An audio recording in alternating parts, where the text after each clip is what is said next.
You can hurt people in two ways. So trauma is a wound. Yeah, so the one aspect of trauma, I got it now, is as an open sore that if you touch it, it really hurts. And it's in the nature of psychic wounds that they don't automatically heal. So you can have the psychic wound that you sustained when you were 6 months of age, or in my case, in the first year of my life.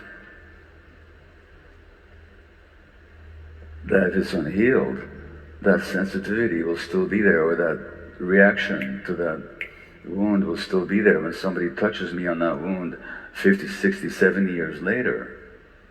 And so when, in my particular case, being given to a stranger in the street by my mother to save my life, that wasn't the trauma.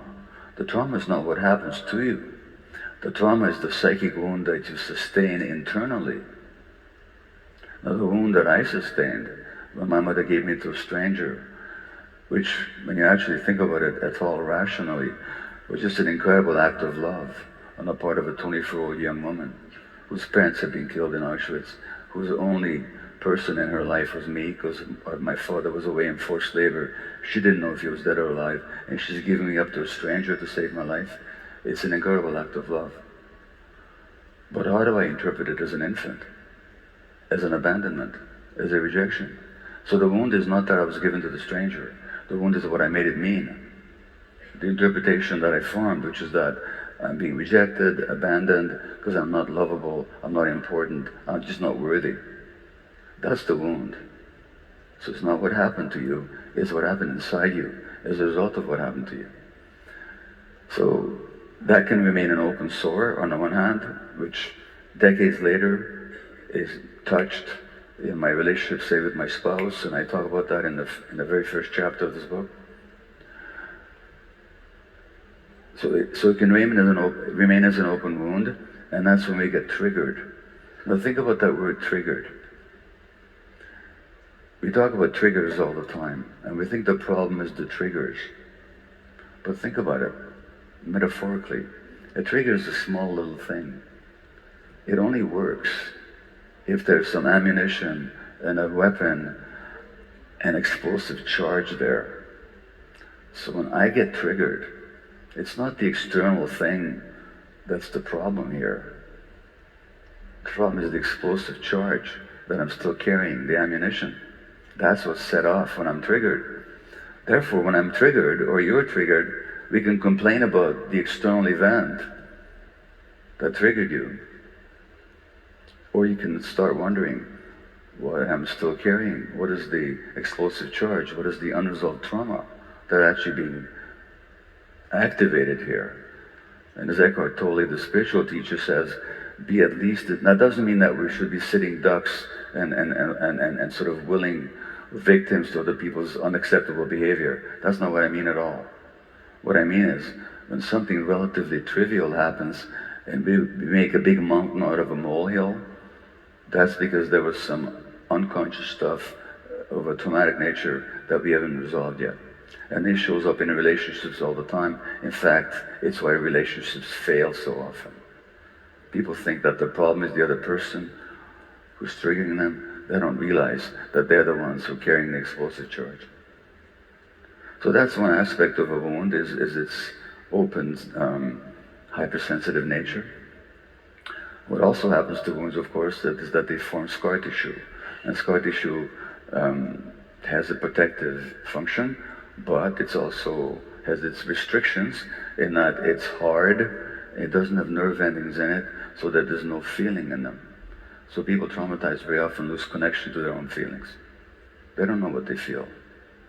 On the one hand, they can feel way too much at a trivial stimulus. On the other hand, often they don't even know what they feel. So there's a disconnection from me, between myself and my actual experience. We also disconnect from our bodies. I mean, if we're hurt in our bodies, if we can escape, terrific. If we can fight back, terrific. But a child being traumatized can do neither. So very often, people traumatized disconnect from their bodies. And I spoke with the luminous author and playwright and women's activist, Eve Ensler, or formerly known as Eve Ensler. She wrote the Vagina Monologues that some of you might remember. And she wrote this amazing book called In the Body of the World, where she asks, do I have rape cancer? And she did have rape cancer. Her father abused her sexually for a long time as a child.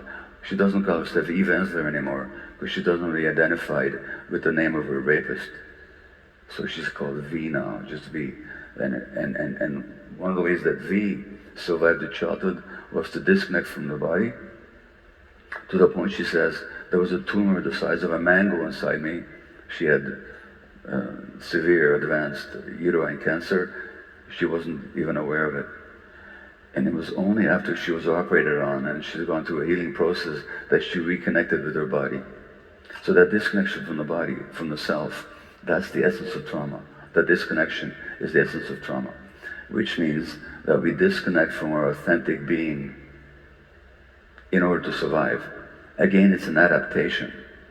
Nobody's to be blamed for being inauthentic, because being inauthentic is how they survived. If you follow the advice of more than just a few behavior psychologists, parenting experts, you will probably force your child to separate from their true selves. There's two ways you can hurt children. One is by doing bad things to them, like the sexual abuse, physical, emotional abuse, which the Daily Telegraph recommended about 10 years ago in a couple of articles where they pointed out that the problem with our kids today is we stop using the cane in our schools. Let's bring the cane back. Let's traumatize our children in order to get them to behave. You follow that advice, you'll force a child to disconnect from themselves. You don't pick up a child when they're crying, you force the child to disconnect from themselves. So what I'm saying about trauma, it doesn't have to be these big ticket or big T events like abuse. It can simply be modern parenting practices advocated by so many parenting experts that have parents actually ignore their own parenting intuitions in order to enforce certain behaviors on the child. So that's what we call small T trauma, which is not about terrible things that happen to kids, but about the good things that don't happen.